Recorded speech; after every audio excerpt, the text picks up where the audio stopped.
Hello friends, welcome to our YouTube channel Biologus. तो कैसे हैं आप सब? बिल्कुल मस्त, बहुत अच्छे। And thank you so much guys for your support. आपने मेरे पहले वीडियो को इतना सपोर्ट किया, इतना लाइक शेयर और सब्सक्राइब किया। I am so happy for that. ऐसे ही आप मुझे सपोर्ट करते रहिए, मुझे मोटिवेट करते रहिए। मैं और अच्छे अच्छे कंटेंट आपके लिए लेके आता रहूंगा। तो आ गया हूं मैं आज लेके video number 2 of chapter number 1 class 12 biology, that is reproduction in organism। तो आज पार्ट 2 में हमारा पहला टॉपिक है वाटर हायसिंथ। किसके बारे में पढ़ेंगे हम? वाटर हायसिंथ के बारे में। Now what is water hyacinth? It is a aquatic plant. ये कैसा प्लांट है? Aquatic plant. ऐसे प्लांट जो सिर्फ पानी में पाए जाते हैं उन्हें बोलते हैं हम एक्वेटिक प्लांट। तो water hyacinth is a aquatic plant. Now it is also known as terror of Bengal. Terror of Bengal. Terror means खतरा। बंगाल के लिए खतरा हो गया था। क्यों?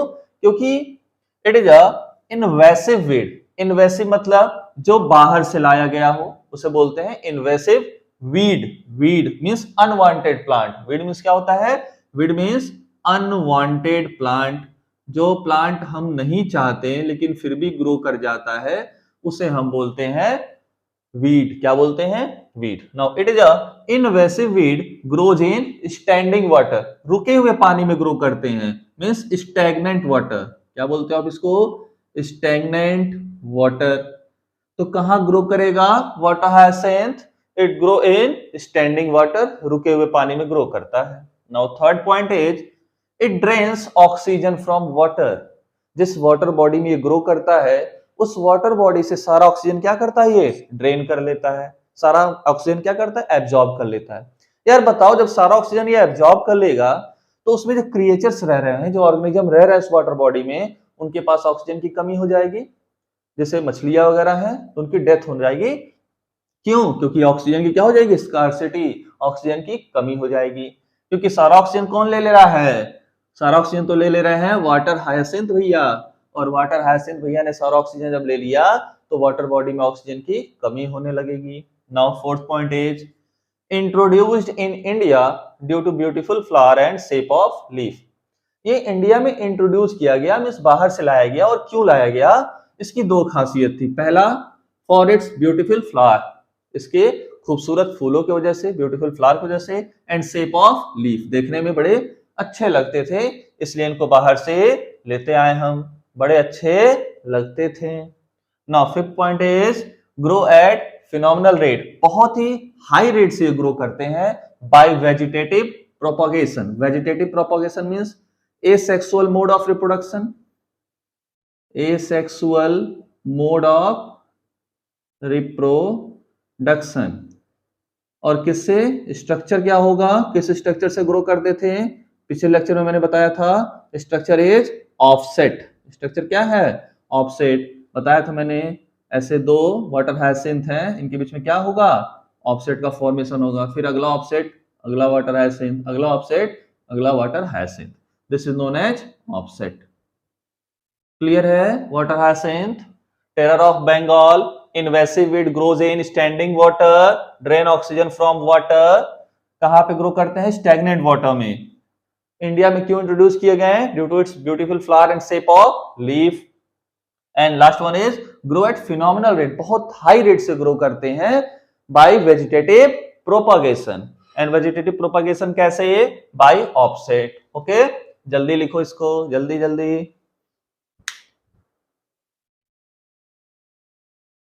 हो गया बच्चों? लिख लिया? नोट्स बनाते रहो, बिना नोट्स के कोई पढ़ाई होने वाली नहीं है। नोट्स बनाते रहो। नाउ और next topic is sexual reproduction. पिछले लेक्चर में हमने एसेक्सुअल रिप्रोडक्शन के बारे में डिटेल स्टडी कर ली थी। नाउ और topic is sexual reproduction. Now what is sexual reproduction?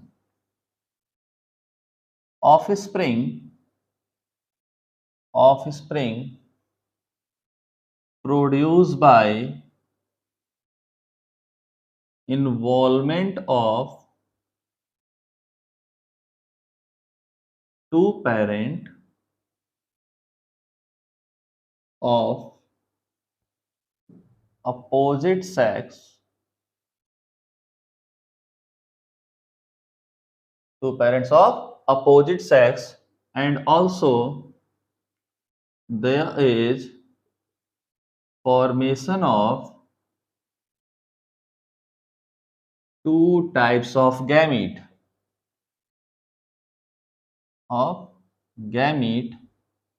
that is male and female gamete, and fertilization will take place. Fertilization will take place. Now, what is sexual reproduction? Offspring produced by involvement of two parent. कितने parent का involvement होगा? Two parent का involvement होगा of opposite sex. Sex should be opposite. एक male तो एक female. And also there is formation of two types of gamete. भाई जब दो सेक्स हैं तो दो तरह के गैमेट का फॉर्मेशन भी तो होगा, एक मेल और एक फीमेल गैमेट, और फिर उनका क्या होगा? फर्टिलाइजेशन होगा, या फिर आप बोल लो फ्यूजन होगा। क्या होगा? फ्यूजन होगा। ठीक है, this is sexual reproduction. Now second point, it is a complex, slow and elaborate process. कैसा प्रोसेस है? Complex, slow and elaborate process. Complex, slow and elaborate process. ठीक है। नाउ कॉम्प्लेक्स मींस इसमें कॉम्प्लेक्सिटी ज्यादा है, बहुत ही कॉम्प्लेक्स प्रोसेस है। Slow मतलब बहुत धीरे धीरे होने वाला प्रोसेस, टाइम टेकिंग प्रोसेस है। ओके। इलेबोरेट बहुत ही लंबा प्रोसेस है, बहुत सारे स्टेप बाय स्टेप इसमें प्रोसेसेस होते हैं, तब जाके ये प्रोसेस सेक्सुअल रिप्रोडक्शन का कंप्लीट होता है। Now third point is offspring produced is not identical to parent। हमने ए सेक्सुअल रिप्रोडक्शन में पढ़ा था कि वहां पे जो ऑफस्प्रिंग प्रोड्यूस होता है वो 100% अपने पेरेंट की कॉपी होती है। इसको हमने एक टर्म दिया था क्लोन। लेकिन सेक्सुअल रिप्रोडक्शन में क्लोन का फॉर्मेशन नहीं होता है।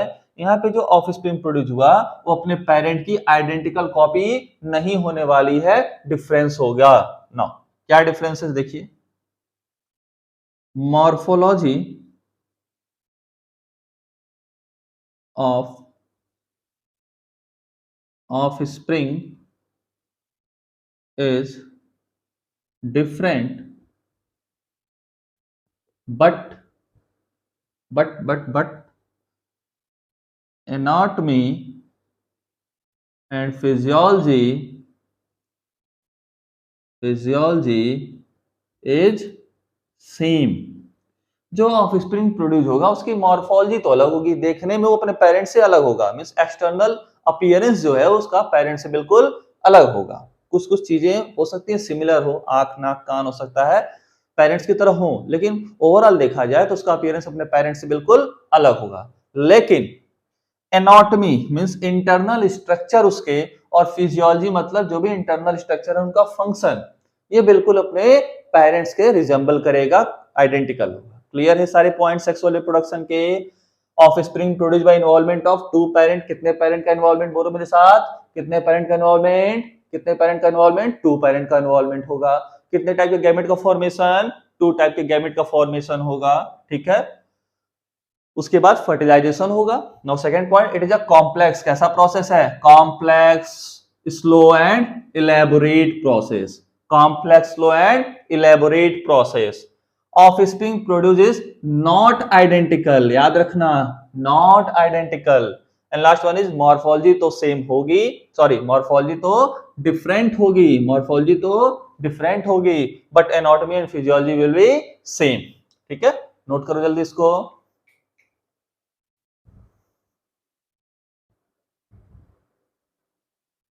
हो गया बच्चों? नाउ सेक्सुअल रिप्रोडक्शन के बारे में डिटेल स्टडी हमें करना है चैप्टर 2 और चैप्टर 3 में। चैप्टर 2 में हम फ्लावर में सेक्सुअल रिप्रोडक्शन की स्टडी करेंगे, और चैप्टर 3 में ह्यूमंस में सेक्सुअल रिप्रोडक्शन की डिटेल स्टडी करनी है, जो कि आगे वीडियो लेक्चर्स में आपको सारे के सारे टॉपिक्स कवर हो जाएंगे। नाउ और next topic is phases of life. क्या पढ़ना हमें? Phases of life. लाइफ में हमारे कितनी फेज हैं? कितने फेज हैं बताओ? देखो, there are 3 phases in life। कितने फेज होते हैं? 3 फेज होते हैं, 3 फेज होते हैं। फर्स्ट वन इज जुवेनाइल और vegetative phase. Second one is reproductive phase, and third one is senescent phase। senescence phase। कितने फेज? 3 फेज। वेजिटेटिव और juvenile phase, reproductive phase and senescence phase. Now reproductive phase, senescence phase तो एक एक है, juvenile और vegetative phase एक ही है। Juvenile आप तब यूज करोगे जब आप एनिमल की बात करोगे, और वेजिटेटिव तब यूज करोगे जब आप प्लांट की बात करोगे। रिप्रोडक्टिव प्लांट और एनिमल के लिए सेम है, सेनिसेंस प्लांट और एनिमल के लिए सेम है। तो these are the 3 phases of life. जल्दी से नोट करो, फिर इनकी डिटेल स्टडी करते हैं। जल्दी नोट करो। हो गया ना? आइए बारी बारी से इनकी स्टडी करते हैं। सबसे पहले जुवेनाइल फेज, और फर्स्ट टॉपिक इज जुवेनाइल और vegetative phase. Now what is juvenile and what is vegetative phase? This is time period from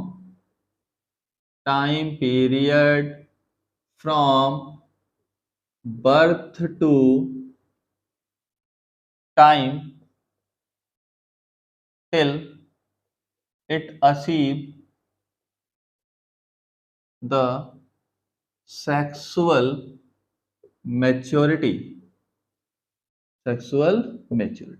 मतलब किसी का बर्थ हुआ तो वहां से लेके तब तक जब तक वो सेक्सुअली मैच्योर न हो जाए, इस टाइम पीरियड को हम बोलते हैं जुवेनाइल और वेजिटेटिव फेज। क्लियर है बात? बर्थ से लेके जब तक वो सेक्सुअली मैच्योर ना हो जाए, जब तक वो रिप्रोडक्शन के लायक ना हो जाए, उस टाइम पीरियड को हम बोलते हैं जुवेनाइल और vegetative phase. Now second phase is reproductive phase. इसके बाद स्टार्ट होगा रिप्रोडक्टिव फेज। तो क्या लिखोगे? स्टार्ट्स आफ्टर जुवेनाइल और वेजिटेटिव फेज। और कैसे इसको कैरेक्टराइज करोगे, कैसे आप पता लगाओगे किसी में रिप्रोडक्टिव फेज स्टार्ट हो गया है? तो ये देखते हैं। In higher plant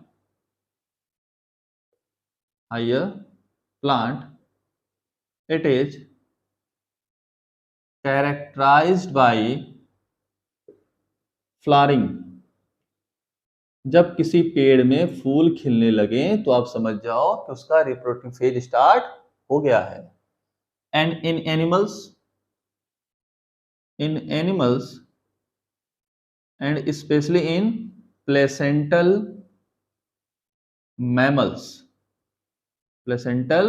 mammals, in animal, especially in placental mammals, it is characterized by cyclic changes in ovary, accessory duct, etc।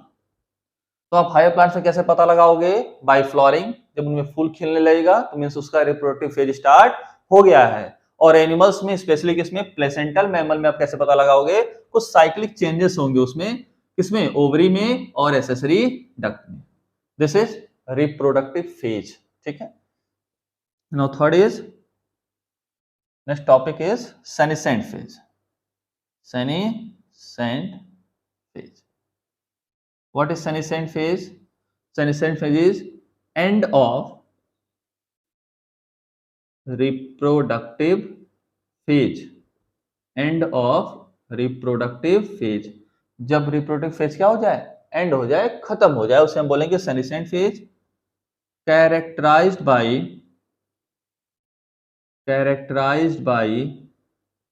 slow metabolism. Senescent phase में मेटाबॉलिज्म क्या हो जाएगा, स्लो हो जाएगा. रेट क्या हो जाएगा मेटाबॉलिज्म का, स्लो हो जाएगा. Now what is metabolism? जितने भी केमिकल रिएक्शंस हमारे बॉडी में होते हैं उन सबके सम अप को बोलते हैं हम मेटाबॉलिक एक्टिविटी या मेटाबॉलिज्म. तो सारे केमिकल रिएक्शन क्या हो जाएंगे, स्लो डाइजेशन स्लो हो जाएगा, रेस्पिरेशन स्लो हो जाएगा, बहुत सारे केमिकल प्रोसेस क्या हो जाएंगे हमारे बॉडी में, स्लो हो जाएंगे. That is the characteristics of a senescent phase. Now this all phases is under the control of hormone.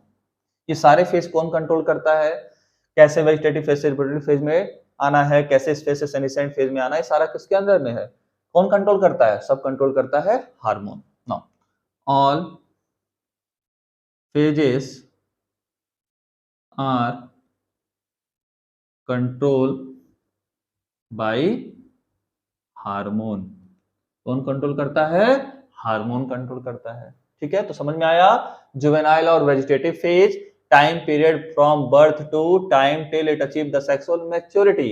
Birth से लेके सेक्सुअल मैच्योरिटी तक का जो टाइम है दैट इज जुवेनाइल और वेजिटेटिव फेज. नेक्स्ट है reproductive phase, start after juvenile और vegetative phase. कब स्टार्ट होता है, जुवेनाइल और वेजिटेटिव फेज के बाद स्टार्ट होता है. हायर प्लांट में कैसे इसको पता लगाओगे, बाय फ्लावरिंग, और एनिमल्स में कैसे, by cyclic changes in ovary and accessory duct, menstrual cycle वगैरह स्टार्ट हो जाएगा. क्लियर है बातें. सेनेसेंट फेज क्या है, end of reproductive phase, characterised by slow metabolism. Metabolic activity क्या हो जाएंगी, स्लो हो जाएंगी. और ये सारा कौन कंट्रोल करता है, हार्मोन. कौन कंट्रोल करता है, हार्मोन. जल्दी नोट करो इसको. हो गया बच्चों. नाउ और next topic is type of tree. NCERT में ट्री को क्लासिफाई किया है दो कैटेगरी में. पहली कैटेगरी है annual and biennial type tree and second one is perennial type tree. Now what is annual and biennial type tree? It's so clear difference between vegetative, reproductive and senescent phase. Means आप plant को या tree को देख के बता पाओगे कि उसमें कौन सा फेज चल रहा है उसके लाइफ का, वेजिटेटिव फेज चल रहा है या रिप्रोडक्टिव फेज चल रहा है या फिर सेनेसेंट फेज चल रहा है. आप डिफरेंस कर सकते हो, डिफरेंशिएट कर सकते हो, आप पता लगा सकते हो. एनुअल प्लांट का एग्जांपल है mustard, watermelon. And biennial plant का एग्जांपल है carrot, cabbage and onion. Carrot, cabbage and onion. Now perennial type tree क्या होते हैं, इसमें आप डिफरेंस नहीं कर सकते हो, डिफरेंशिएट नहीं कर पाओगे आप कि प्लांट में कौन सा फेज चल रहा है उसके लाइफ का, रिप्रोडक्टिव चल रहा है या वेजिटेटिव चल रहा है या फिर सेनेसेंट चल रहा है. इसके एग्जांपल है मैंगो, कोकोनट एंड बनाना. ठीक है, नोट कर लीजिए इसको जल्दी से आप. ओके, हो गया बच्चों. तो आज के वीडियो लेक्चर को यहीं एंड करते हैं. आगे के टॉपिक्स को हम पढ़ेंगे नेक्स्ट वीडियोस में. तब तक आप प्रॉपर नोट्स बनाते रहिए, उसका बार बार रिवीजन करते रहिए, और कोई भी डाउट हो तो कमेंट सेक्शन में आप पूछ सकते हैं. और मेरे लिए कोई भी सजेशन हो आपका तो आप कमेंट सेक्शन में भी बता सकते हैं. ठीक है, तब तक आप मेरे इस चैनल को देखते रहिए अच्छे से प्रॉपरली. ज्यादा से ज्यादा शेयर करिए, सब्सक्राइब करिए और लोगों तक पहुंचाइए ताकि अच्छे से अच्छा कंटेंट आप तक मैं लेके आ सकूं. Okay, thank you very much.